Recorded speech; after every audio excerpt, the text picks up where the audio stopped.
Hello and welcome back to episode 20 of the Road to Champions League Glory with Bishops Stortford. So, as you can see, we finished this season as champions of League One. We were able to conquer the opposition that we came up against, and we came out as champions. So, as you can see, we finished the season 3 points ahead of Portsmouth and 4 points ahead of Peterborough.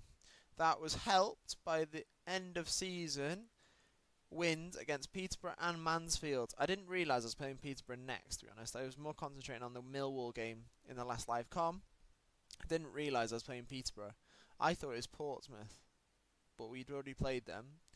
So we came across Peterborough at the time. We're in that select few that were still able to still win the league. We were able to beat them 2-0.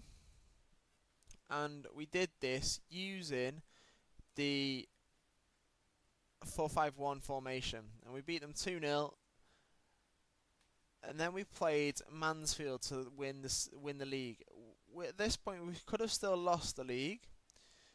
But, again, we were able to still pull out the bag.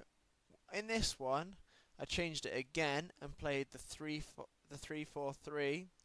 Because I felt I had more strikers up front, more chances, counter them, and it worked. So if we have a little look at the team, obviously Klisic finished off with 2 goals in that game, which is great for us. Another thing as well is I got manager of the season, so manager of the year. I was able to pick up manager of the year. Team of the year. We had 3 players in. We had Juve, Day, and 4 players. Sorry. So Dayan in goal. So that's his second season. He got goalkeeper of the season in League 2, and he's now got goalkeeper of the season in League 1. We had Juve in centre back. We had Facey at right back, and we had Gormley on the right wing. I feel sorry for Klisic a little bit because he actually finished off with the best average rating in the whole league, with Wally Juve just behind, and Klisic finished off with the most man of the matches. So not to get in that team was a bit undeserved, I feel. Okay, he didn't score loads. He scored 20 goals in 26 starts. He did alright for me this season. I'm pretty impressed. We will have a look at stats in a minute. I just want to say this. So Gillingham got through on the playoff final. So going through into the Championship next year are Bishops Stortford, Portsmouth and Gillingham. So Portsmouth were there, so they've been able to claw it back as well, and they were able to win. But if you have a look at our past positions, so we kind of flirted with it a little bit, then we went back down, up and down a lot, and then we got to about match 33, and where we were consistently just in that point of being able to stay. Those last 2 games are our only games that we were top.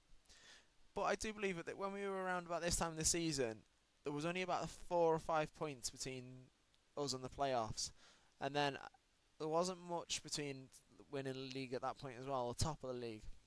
So we've been able to win the league, 4 promotions in 4 seasons, 3 championships in that season as well, in those seasons as well. So 3 trophies, 4 promotions. I think I've overexcelled, massively overexcelled. I didn't expect to do this. It's part of the plan. Obviously, it's nice to be able to do it, but I wasn't expecting it. I was feeling if I'd take 6 seasons to get to the championship, I was going to do that. That was brilliant. To do it in consecutive seasons is ecstatic. If I get a promotion again next season, then 5 in 5, I would say would be, if I was back a few weeks ago, I'd have said it'd be impossible. But we're on course for it. As long as we can make the right additions, we might have a chance. So let's have a look at the stats over the season. So the most played players, obviously our best player, which is Dayan. Okay, Dayan and Wally Juve.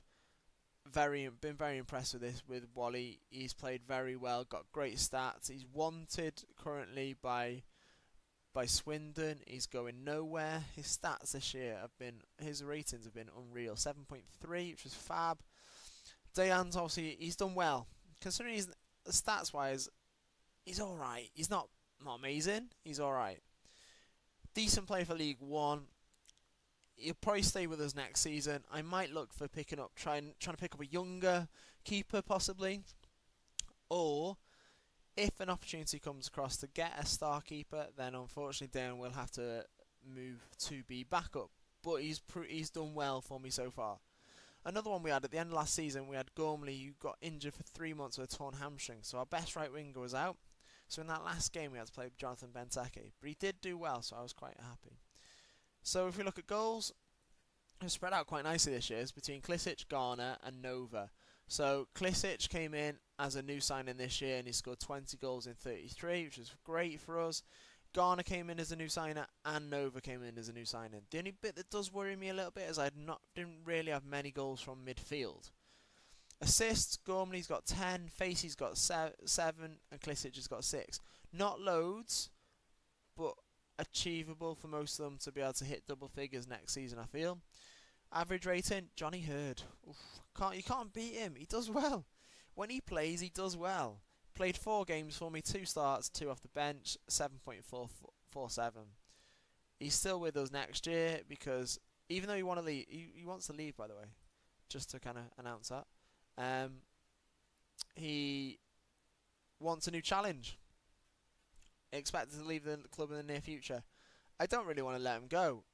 I have been a bit sneaky and signed him up to a new contract. 2-year contract, so he's here until he's 32. That would take 1, 2, 3, 4, 5, 6, 7, 8. 2 more seasons will take him into areas where he could possibly have a testimonial. So I'm going to try to keep his interests aside, and I want to keep him until we can play him in a testimonial, just because I thought it's quite a nice thing to do. I've never done a testimonial, so it'd be quite nice for Johnny Hurd to be our first one. So average rating, again, if you look, Charlie Allen's done alright. Will Nightingale has shone. He's got the player of the season off the fans again. The fans love him. Lewis Cyril's done well. He's played a few games on that left mid position, left wing back position. Klisic, obviously, we know. Joe Garner. Oxborough's done well as well. He came in later end of the season and done alright for us. So if we think on to next season, we're going to be targeting at least a mid-table finish. I feel that we have a little bit of financial assistance where they're currently giving us transfer budget of 739, giving us a wage budget of 87. We're only currently spending 59. So currently I've got a wage budget of £32,000 and a transfer budget of 739. So we're going to be using that to maximise the potential squad we can make, really.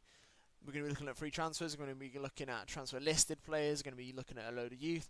I've currently scouted all the youth players that have been released from the Premiership clubs and their youth academies. Another thing we're going to be trying to do is possibly sell on a few players that we don't need anymore, that are possibly with us in Vanarama National. Get rid of them, get them off the wage budget. Yes, they're not going to be costing us a lot, but we just need to get them off. Don't need to be with us. Give them a chance to go and play first team football somewhere else. Hopefully they won't retire. We'll also look at increasing the coaches again, and because we'll have a bit more of an opportunity with the scouts, we'll hopefully look at trying to get a few more of them in. So let's have a little look while we're looking at looking back on the season. Let's have a look at other competitions. So if we go down to the National South, Boston have been promoted through the playoffs, and then Stockport have been promoted as the champions, which is nice to see. So Wimbledon, Ebbsfleet have been promoted with Farnborough from the Vanarama South, which is brilliant to see, because I like Farnborough is a club that have redeveloped themselves. They didn't do very well a few seasons ago, got relegated, got them back up, then got relegated again, and now they're on their way back up. So they got relegated from the South last year, got promoted back up, this season, and now they've won the league. So they must have invested. I would say they've probably invested a fair bit, but that's good to see. Also, look, we've also got our team, Whitehawk, are down here, and Hungerford have stayed up just about. Western-super-Mare, Met Police, and Dorchester have gone down. So we go up to the National. Wimbledon have gone up through the playoffs, with Morecambe getting promoted via being the champions. Dulwich and Hamlet were there until lat end of the season. Wrexham, Aldershot, Tranmere, big clubs that shouldn't be in that league. Newport County down in 15th though. That's a big one. And unfortunately, Blythe have been relegated. Look at the League 2 table. We've got Blackpool, Colchester and Leyton Orient have been promoted. Luton and Barrow are in the playoff final. Oldham and Grimsby have been relegated. So Oldham have gone down. First time for a long time that Oldham have gone down. And because they only got relegated from League 1 3 seasons ago. So it's a bit of a shame to see them go down.